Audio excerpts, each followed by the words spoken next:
I'm Katie with St. Mary's County Libraries. This is YA First Chapter Friday. For this episode, we will be reading the first chapter from The Deck of Omens by Lynn Herman. All of the most important moments in May Hawthorne's life had happened beneath the tree in her backyard.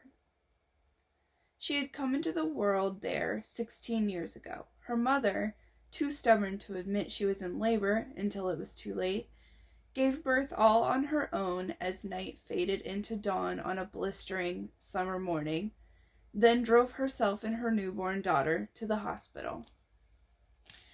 May had touched the deck of omens for the first time beneath that tree, challenged her older brother to see who could swing themselves up into its branches more quickly, whispered 1,000 secrets to the knot in the center of the trunk, forever frozen in the shape of a half-shut eye.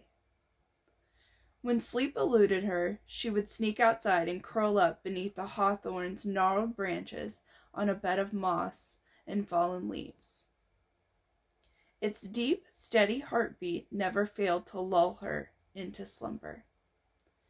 It was the only place in the world where she felt safe, the only place where she didn't have to be someone's daughter or sister to garner attention. And now, after a century and a half of watching over her family, it was gone. May rested a hand against the hawthorn trunk that had given her family its name. Warm bark turned to red-brown stone, and listened desperately for a heartbeat. "There's nothing," she said, panic turning her voice raw and scratchy. "It's dead." "We don't know that for certain." Augusta Hawthorne, May's mother, stepped out from the other side of the tree, her feathery blonde hair slicked back from her forehead. She wore black silk pajamas and a matching pair of gloves, her feet shoved hastily into work boots. The weak light of dawn seeped in behind her, turning the dark circles beneath her eyes into cavernous pits. The tree had called her just as it had called May. Its cry for help had woken May at the break of dawn, her heart pounding in her chest, her throat constricted in a silent scream as she shoved her curtains aside and stared out the window. The hawthorn's branches were frozen and stiff instead of swaying softly in the early morning breeze. The tree had not called to Justin, her older brother. May had found her mother in the backyard, then run to fetch him. But he'd refused to even open his bedroom door, and she'd realized that he could not, care about this the way she did. Her mother cared, though.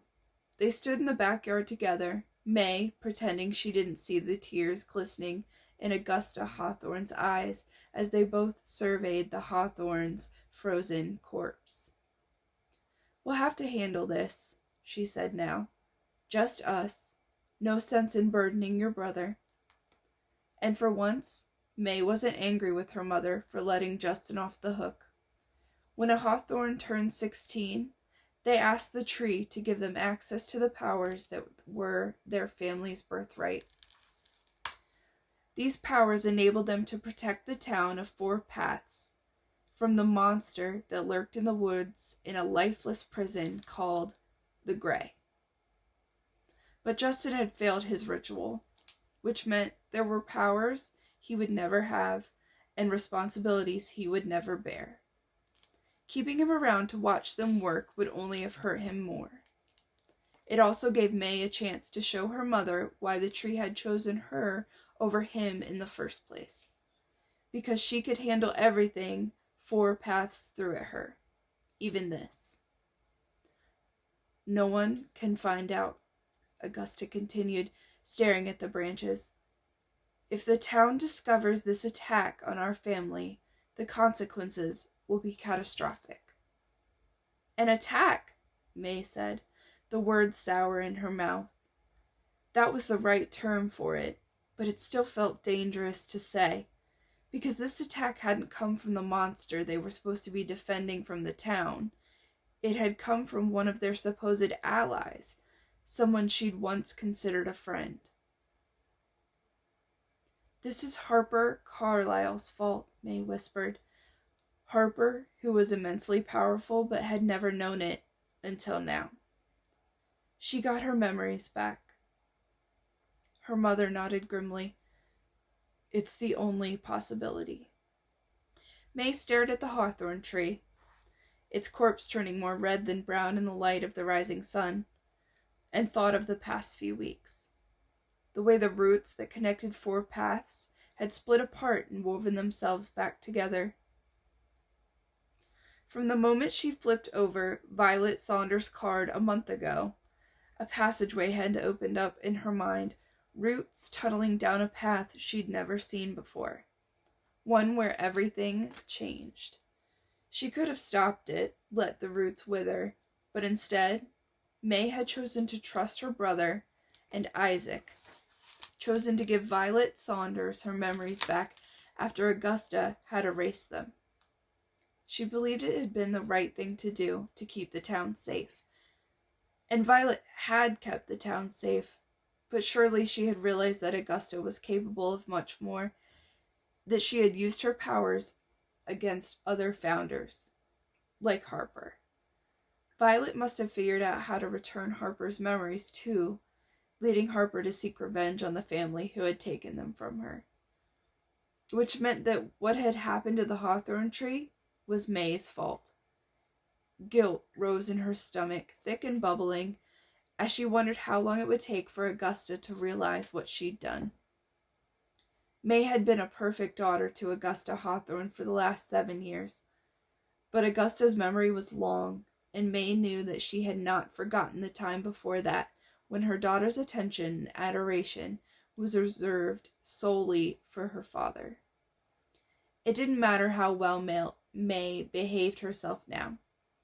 Augusta would never truly trust her, and if Augusta found out about what she'd done, it would shatter the fragile peace between them, possibly forever. "How do you think it happened?" May asked, trying to keep her voice calm and methodical. "The Saunders family," her family said immediately. May sagged with relief. "I was a fool to think I could change the old Carlyle-Saunders alliance.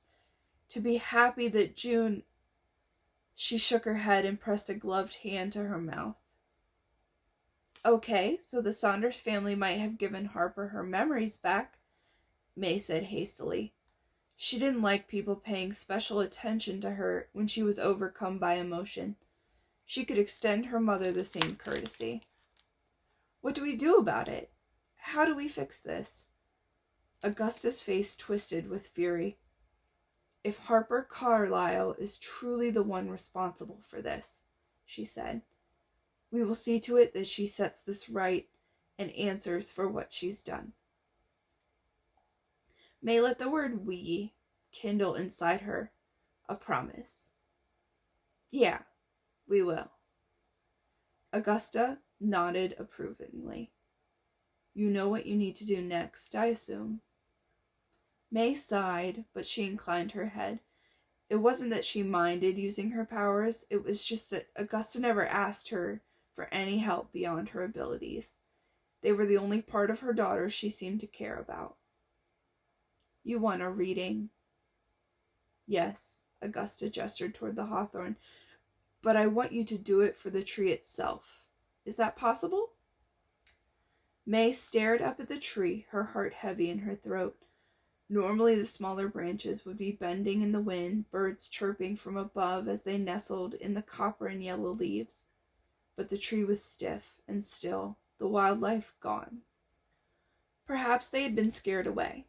Perhaps they had been petrified too, for May had spent the past 3 weeks with Harper Carlyle, and she knew by now that Harper had no mercy. Still, May understood that it was not in the branches where the true lifeblood of a tree lay, nor was it in the knot on the trunk or its yellowing leaves.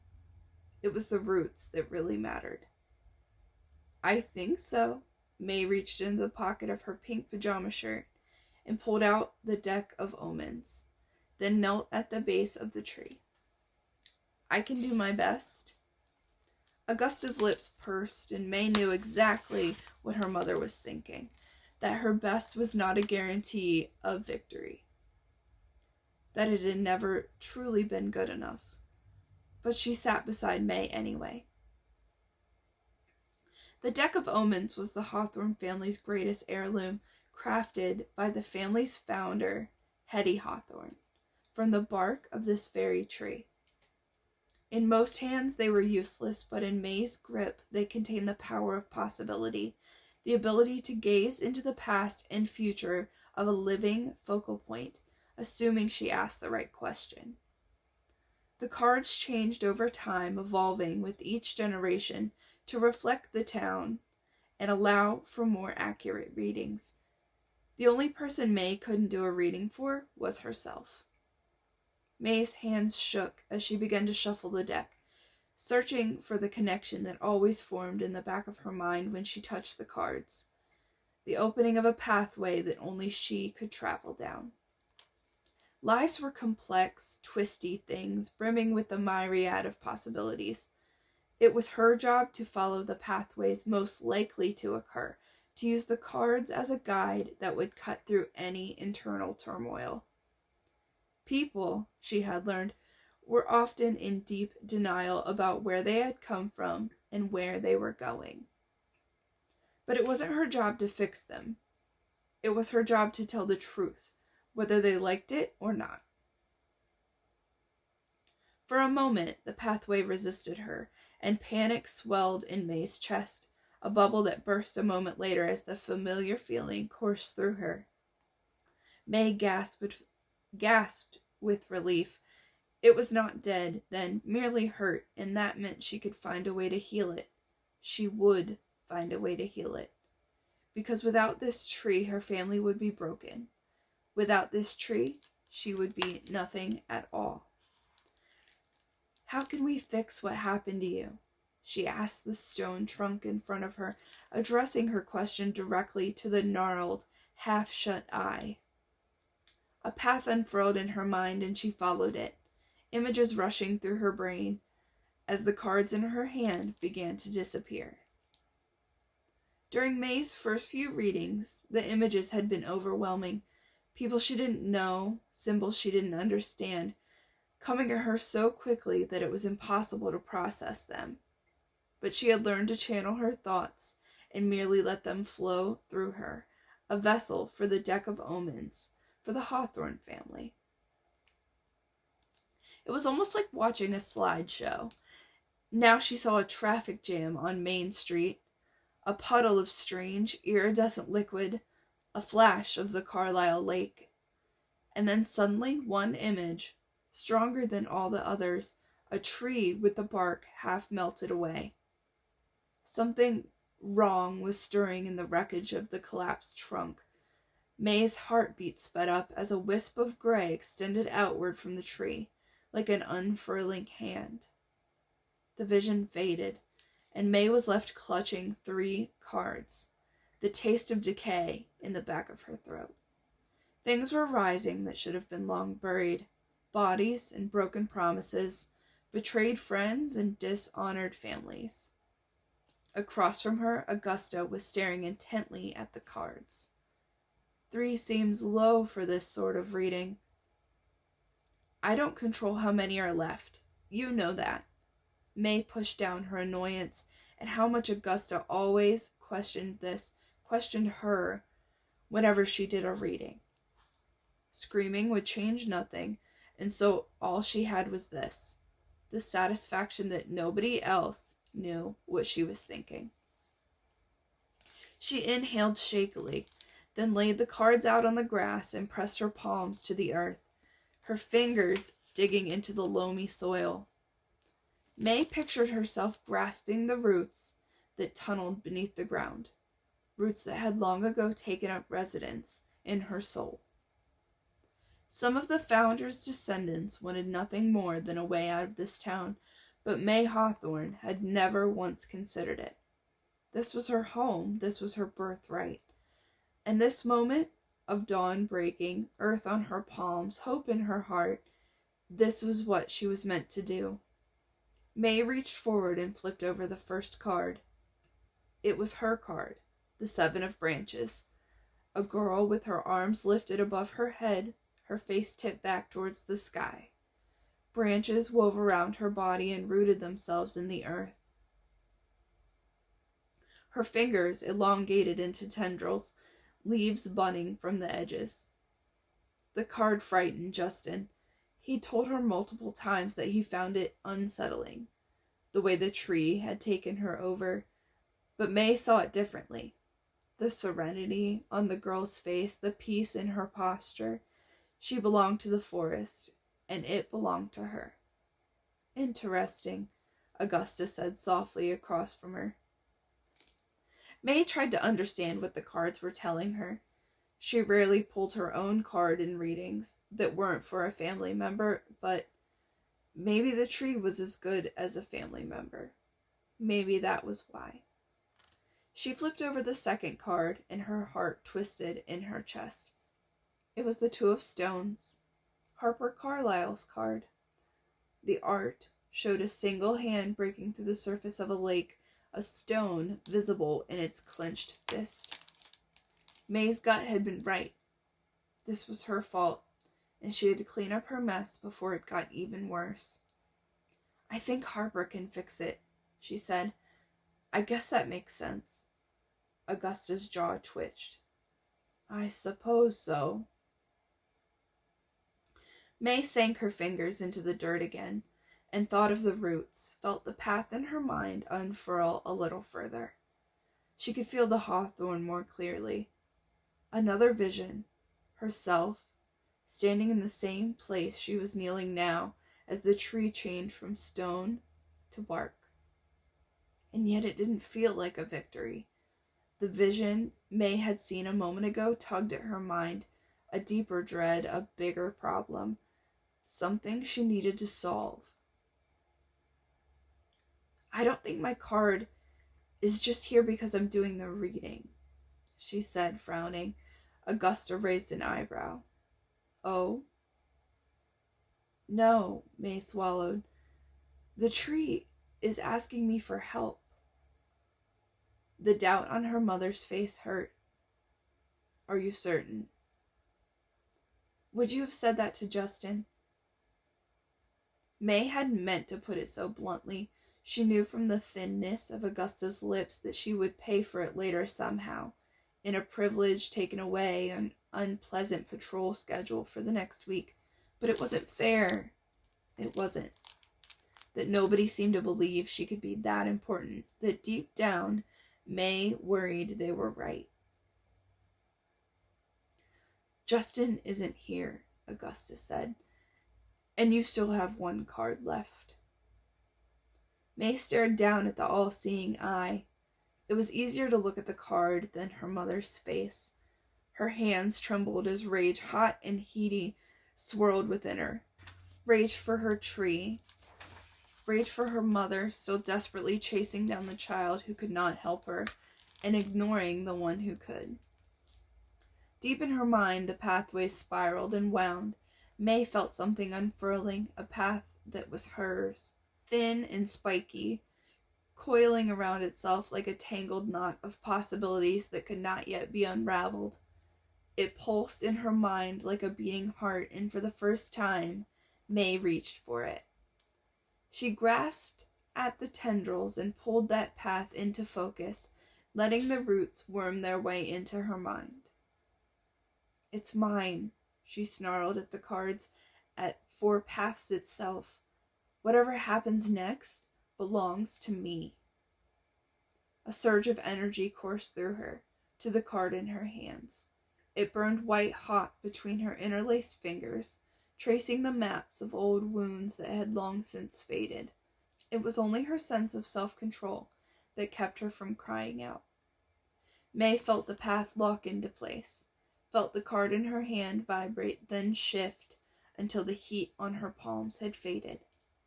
She took a deep breath and opened her eyes. She could feel the blood pooling beneath her nostrils and at the rims of her eyes, blurring her vision. When she blinked, crimson splatters appeared on her pajama pants. "What was that?"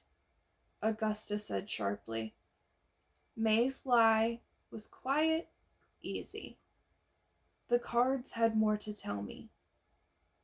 But it had been just the opposite. She'd had more to tell the cards, and they had changed. They'd listened to her. A hawthorn shouldn't have been able to do that. But she had. May flipped over the final card without another word, ready to see her path, ready to accept her future, and gasped. Her eyes took in the Crusader. A knight on a horse reared back to charge, no part of him visible but two fiery eyes beneath his helmet. Her father's card. May already knew that when she looked at her mother's face, all she would see was crushing, inevitable disappointment. Augusta would insist it meant nothing, that it was a sign to be ignored. But May knew better. Because the Crusader, in this context, could only mean one thing. She would not be able to fix the hawthorn tree without her father, and if that meant going against Augusta's wishes, so be it. After all, the deck of omens wasn't her mother's to command. It was hers. If you want to read the rest of the Deck of Omens, you can find it and other awesome titles on the library's website. Thank you all for listening, and we'll see you next time.